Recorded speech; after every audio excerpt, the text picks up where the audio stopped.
a cultural crusade all across America. This is the Michael Medved Show.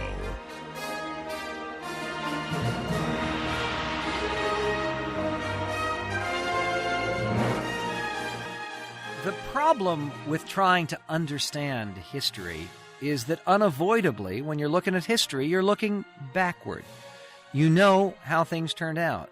You know, for instance, that this tiny little group called the Pilgrims somehow is important to us, tremendously important. We have a holiday in which we celebrate their survival. But if you're sitting there in the winter of 1620 and 1621, freezing to death, starving, watching your best friends, very often your wives, dropping dead around you, you don't know how things are going to turn out. What do you know? You know you are in what is rightly referred to as a howling wilderness. You have no idea whether some of the natives who must be out there somewhere are going to be hostile or friendly. You don't know how you're going to feed yourself, and you don't know emphatically if you are going to survive. After all, these pilgrims who came over to this new continent certainly knew about the lost colony of Roanoke some 30 years before, where an entire colony disappeared without a trace. They knew about a half dozen other attempts to start little settlements or fishing villages in what later became known as New England. These didn't last. They didn't survive. They certainly knew that the winter that they were enduring was far harsher than anything they had experienced in the old country. Who were these people? Well, by and large, they were ordinary, common, hard-working people, but with a real touch of deep piety and even scholarship. Look at William Bradford. William Bradford, who became governor of the colony and wrote the entire record of Plymouth plantation, of this Plymouth colony, had a fascinating life. His father died when he was just a year old, and his mother married again, and his grandfather and uncles took him in hand and trained him as a farmer. At the age of 12, he became a constant reader of the Bible, and when he was just a teenager, he became so moved by the Word of God that he joined this group of rebel Puritans who met for prayer and discussion at the house of William Brewster in this very scenic and picturesque little village of Scrooby. And when that group, inspired by one of their leaders, organized itself into a separate church and got ready to leave England, Bradford joined it despite the, quote, wrath of his uncles and the scoff of his neighbors. Imagine that. A religious rebel, looked down upon by the people around him, largely through his own efforts. This fellow learned Dutch after they moved to Holland, and he also learned a great deal of Latin and Hebrew, and he acquired a wide knowledge of general literature. The most amazing thing is that he brought over with him on the Mayflower, and then had sent to him subsequently, a huge library of books. He lived for books, and lived for writing in his own book the record of what he and the other pilgrims endured. One of the things that he endured is his wife Dorothy throwing herself, so it would seem, off the side of the Mayflower before they had even begun to build those sheds, those huts that would protect them from the winter. Perhaps she had been a Cassandra, seeing the future more clearly than others in that little band, because that winter was grim almost beyond belief and endurance. 6 pilgrims died in December, then 8 in January. On January 14th, they were huddled, sick, hungry. We're not even sure what exactly was the disease that killed so many of them, but it could have been any number of things. Certainly they were malnourished. Certainly a lot of the food they ate was probably rotten. Some of the kernels of corn they had found buried underground, flint corn, not particularly nourishing or good for them. But on January 14th, there was an icy wind, as only a Massachusetts wind can be icy, blowing through cracks in the nearly completed meeting house. Understand that these pilgrims would not build a church. They never, ever had a church. They had a meeting house.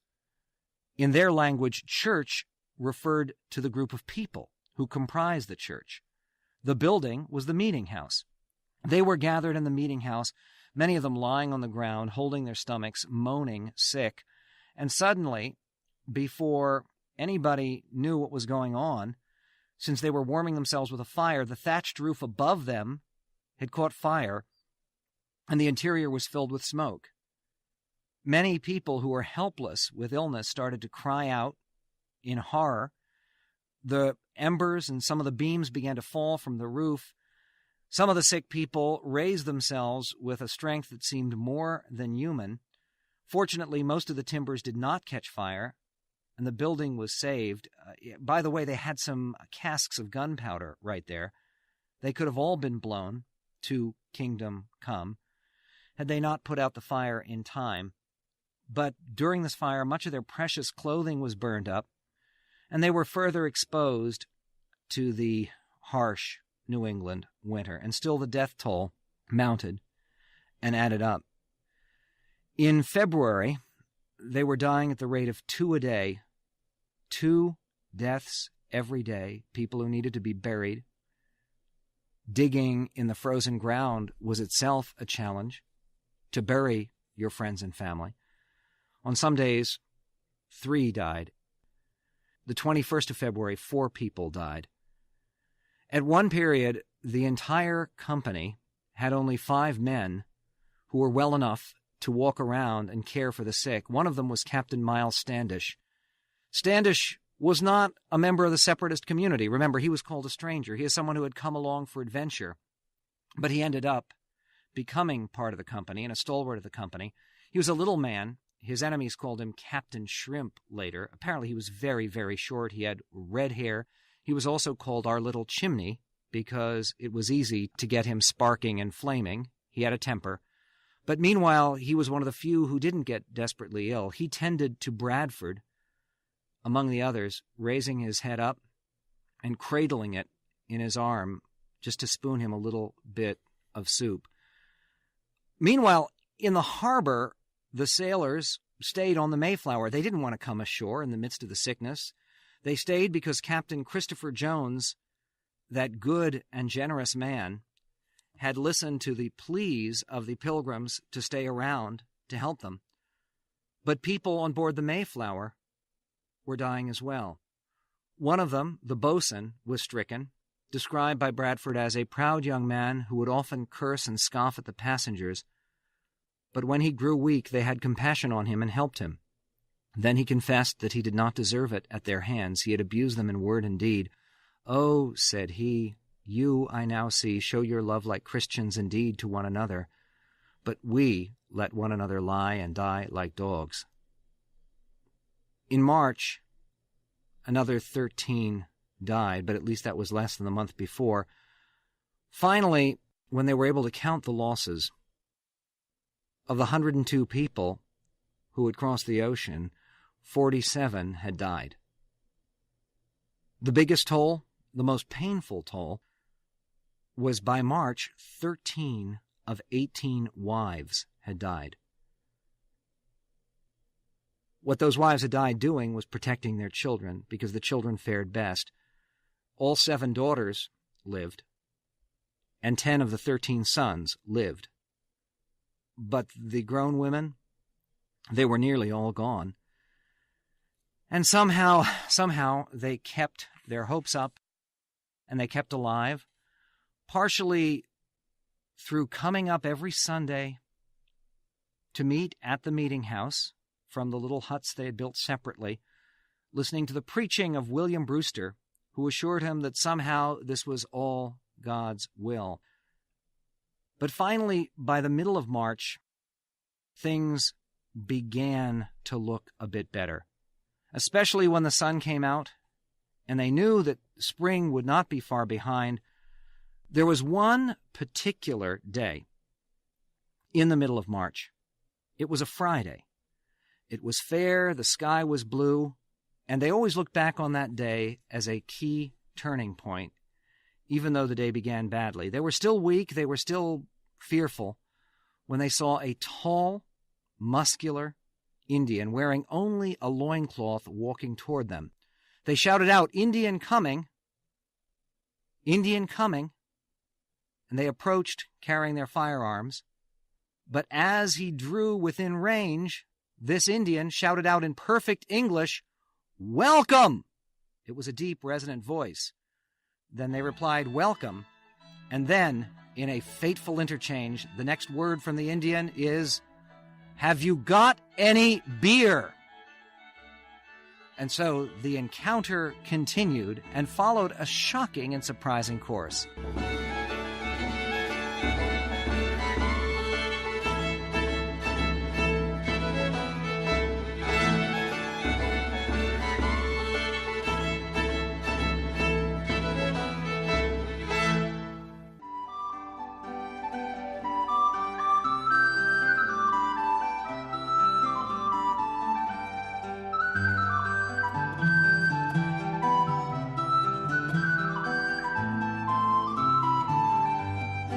You're listening to a special edition of The Michael Medved Show on the real story behind Thanksgiving.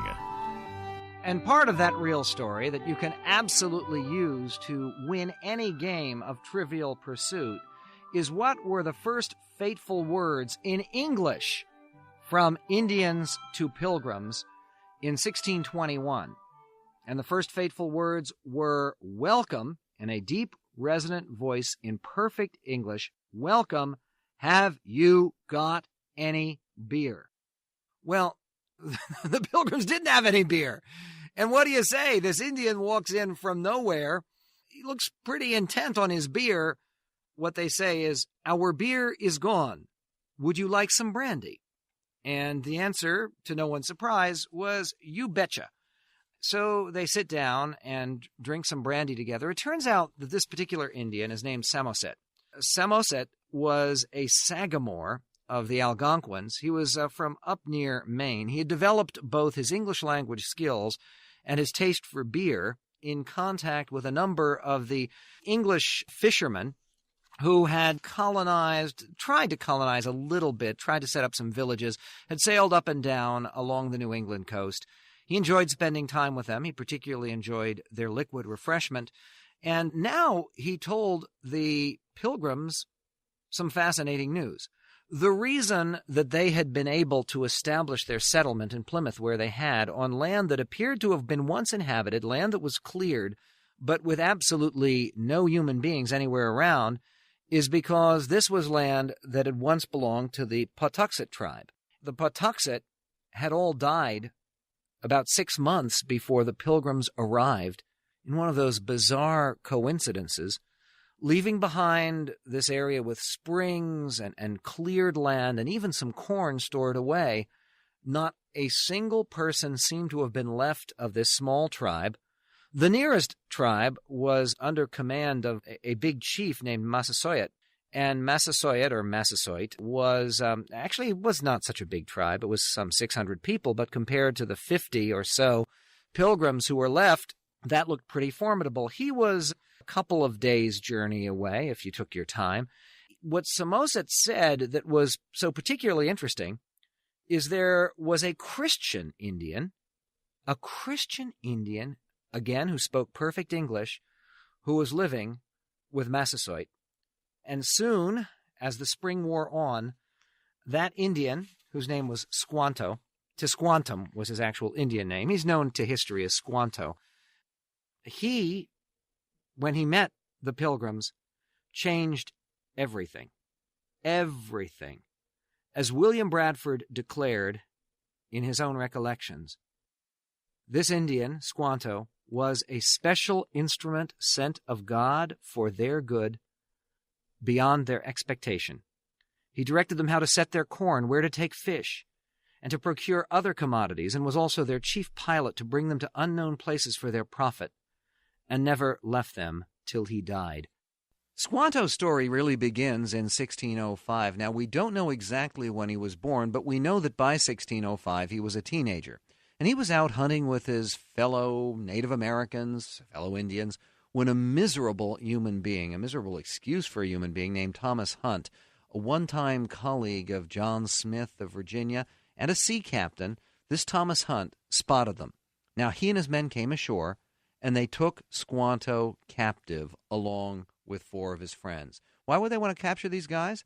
They captured them and clapped them into irons and took them with other Indians they collected to make money by selling them as slaves. Squanto was taken prisoner. He was made into a slave, and he was brought to England, where he worked as a slave, worked as a servant, and lived there in England for 9 years. And as slaves could at the time, he saved little bits of this and that. He worked on his own, and finally he was able to buy his way, partially to talk his way, into freedom. He met Captain John Smith. Right, that same Captain John Smith of Jamestown, the guy with Pocahontas famously. John Smith was getting together a new voyage in 1614 to go back to New England, which of course is where Squanto came from. So Squanto asked if he could get on that voyage and go back to his people. Captain Smith, for a price, of course, agreed. And so Squanto headed back home. He was reunited with his family. He was reunited with his villagers, and of course his heart sang. He was so delighted, he was so thrilled. But his happiness didn't last, because as soon as Captain Smith departed, again, another ship came along, a British ship with a captain who began capturing slaves. And this time, he wasn't fortunate enough to be taken in slavery to England. He was taken to Spain, and that was much, much worse. It was a disaster, in fact, because the Spanish were known as the most cruel slave masters of that era.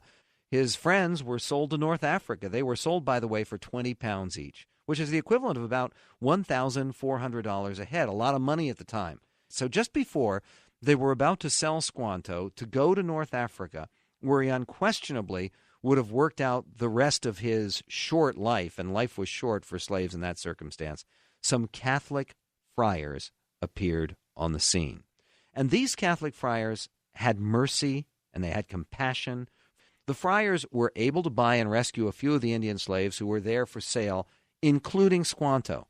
So he went to live with the friars in a monastery, and they made him into a Christian. He accepted Christ and became a Christian believer. Now, he never was a particularly well-educated Christian, but he learned to speak perfect English and perfect Spanish. He learned to pray every day and became, at least on one level, quite devout. And with the help of these friars who had befriended him and were impressed by his fine mind and his remarkable character, he got enough money to pay for his voyage back to the New World. Second time going back to that village that he had left, the Pawtuxet village in what is today Massachusetts. He finally arrived just a few months before the Pilgrims got there. He landed in Massachusetts, walked back to his village, and he found it absolutely deserted. He heard the news then that everyone had all died. In deepest melancholy, Squanto went to live with Massasoit. He had been living with him for several months when Massasoit came in April of 1621 to meet the Pilgrims, and Squanto came along. Try to think about this for a moment. I mean, the chances of finding a fervently Christian Indian who would provide them with help. And with the harvest that they planted, and with the summer going forward, they actually were doing much better. Was it a flourishing colony? By no means. You're talking about a remarkably small number of people who were greatly enhanced and helped by this Squanto.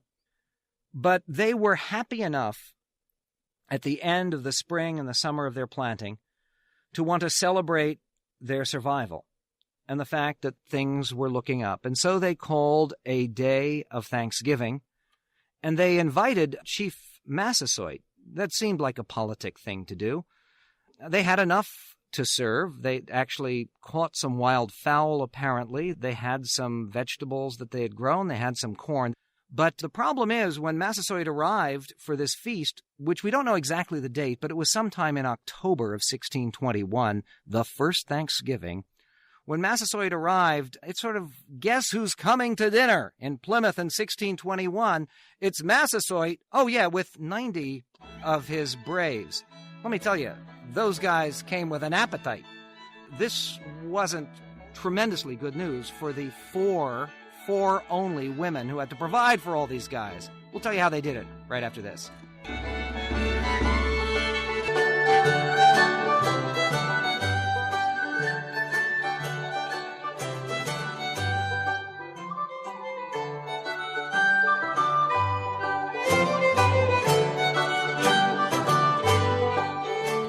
Who were the real heroes of that first Thanksgiving in a gorgeous autumn day, actually a gorgeous autumn 3 days of 1621? I can give you their names. The names of the real heroes, actually heroines, were Elizabeth Hopkins, Eleanor Billington, Mary Brewster, and Susanna Winslow. They were, at the time, the only 4 adult women who survived, and they oversaw the cooking and the preparations, with the help of some children, for 140 people, some 50 pilgrims, and some 90 Indian braves.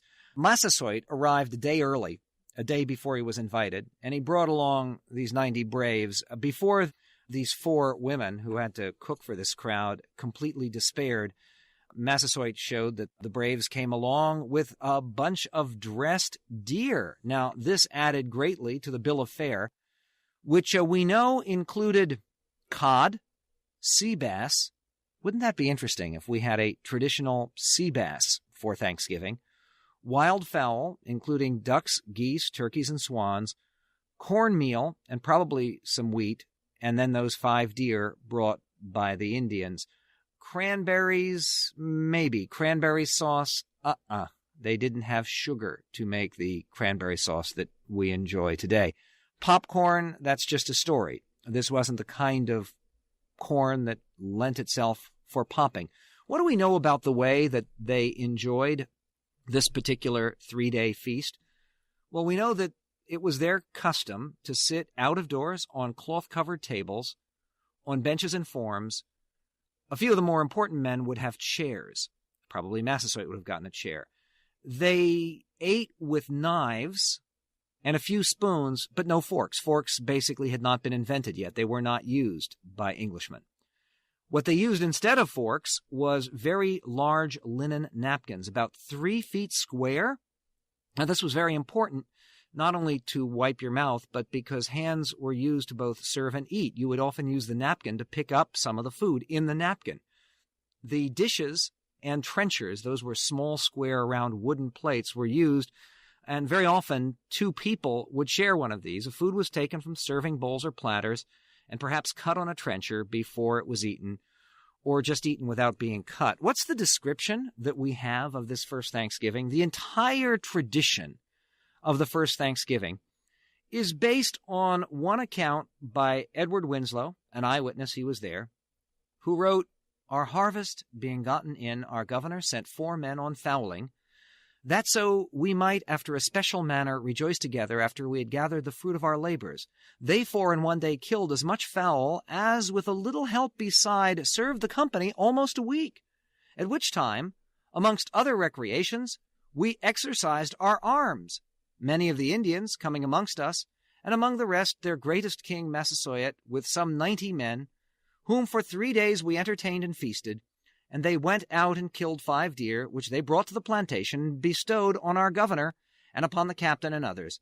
And although it be not always so plentiful as it was at this time with us, yet by the goodness of God we are so far from want that we often wish you partakers of our plenty." So he wrote back to some of those who were back home in England.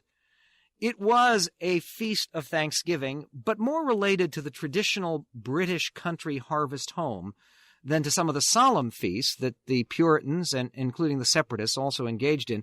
Remember, these were people who did not observe Christmas, did not observe Easter. They thought they were pagan holidays. They did not observe saint days. They did their own feasts of Thanksgiving and their own special days of fasting and humiliation. Their service was very dramatic, the way that they worshipped God. There's a description from 1627 from a Dutch visitor. His name was Isaac de Rassière, and he says, "They assemble by the beat of drum, each with his musket or firelock in front of the captain's door. They have their cloaks on, and place themselves in order, 3 abreast, and are led by a sergeant without beat of drum. Behind comes the governor in a long robe. Beside him on the right hand comes the preacher with his cloak on, and on the left hand the captain with his side arms and his cloak on, and with a small cane in his hand. And so they march in good order, and each sets his arms down near him." They made a point of bringing their arms their guns with them to divine service. This is on the Sabbath. By the way, they spent most of the Sabbath in divine service with remarkable dedication. And what did they listen to? Well, they listened to some fairly remarkable music. We'll hear just a bit of it after we return. For a recording of today's broadcast on cassette or CD, contact Tree Farm Communications, 1-800-468-0464, or click the button marked History Tapes at michaelmedved.com.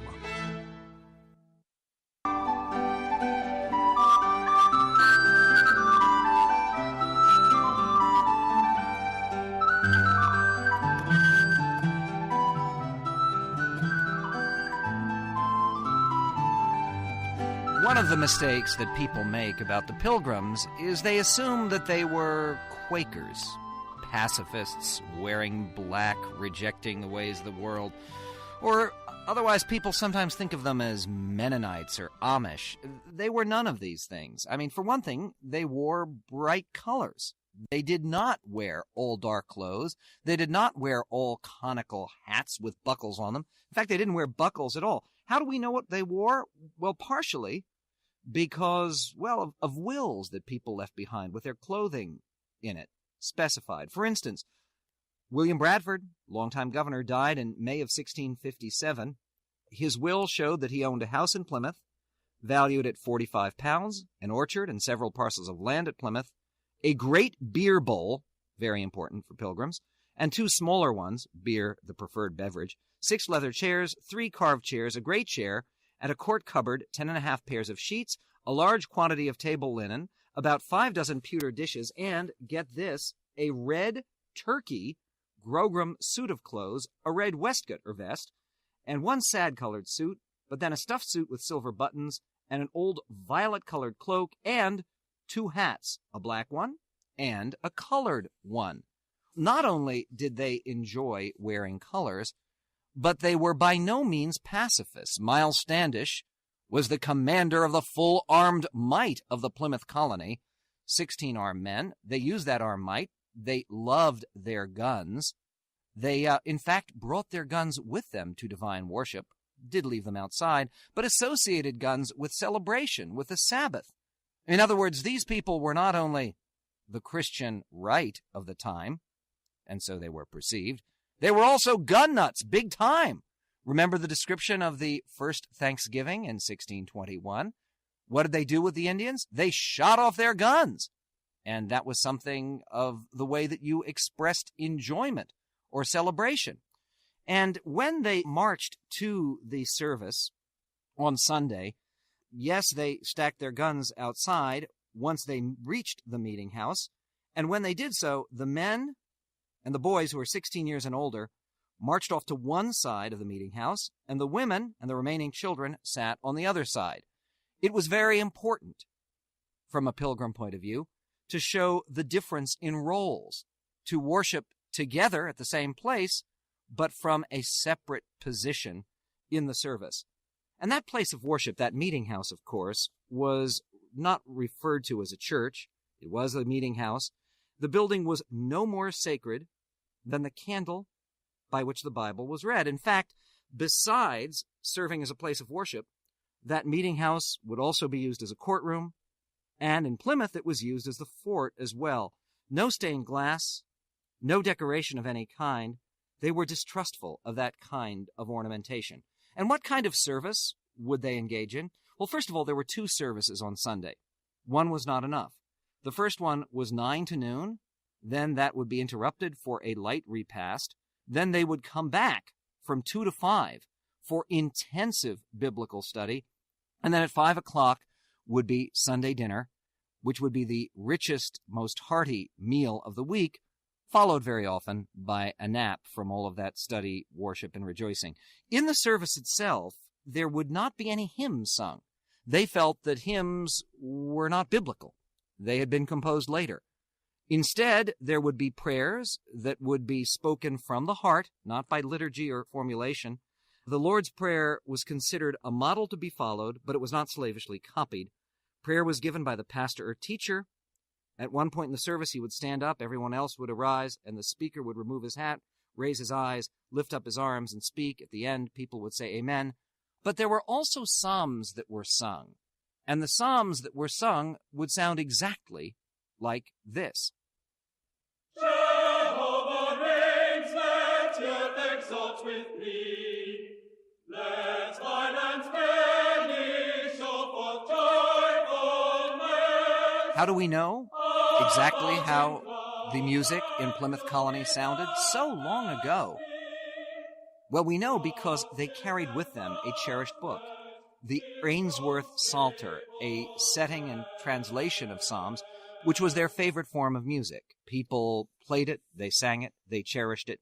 And that same Dutch visitor, Isaac de Rassière, who came in 1627, was deeply impressed with the piety of the Pilgrim Fathers. He had come from various Dutch settlements.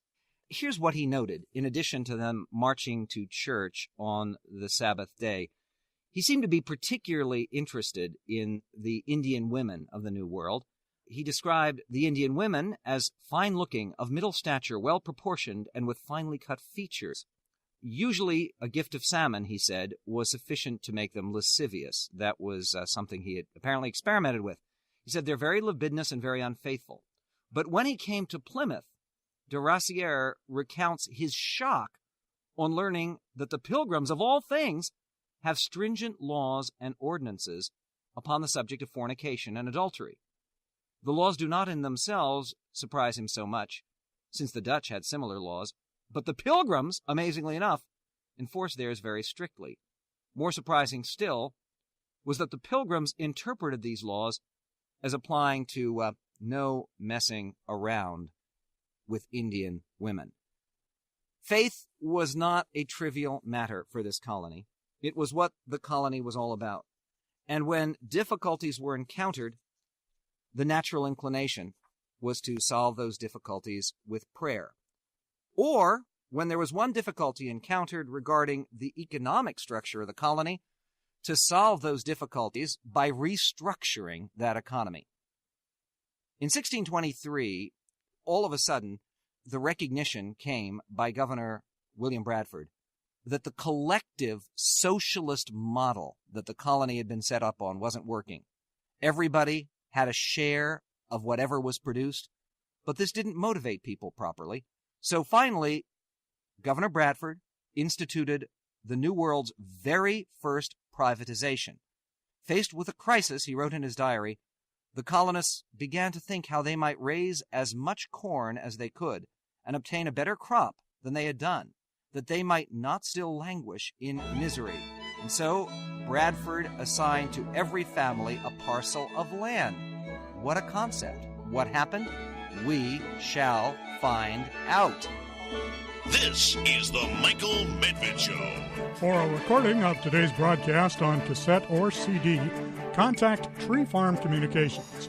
Dial toll-free 1-800-468-0464 or click the button marked History Tapes at michaelmedved.com.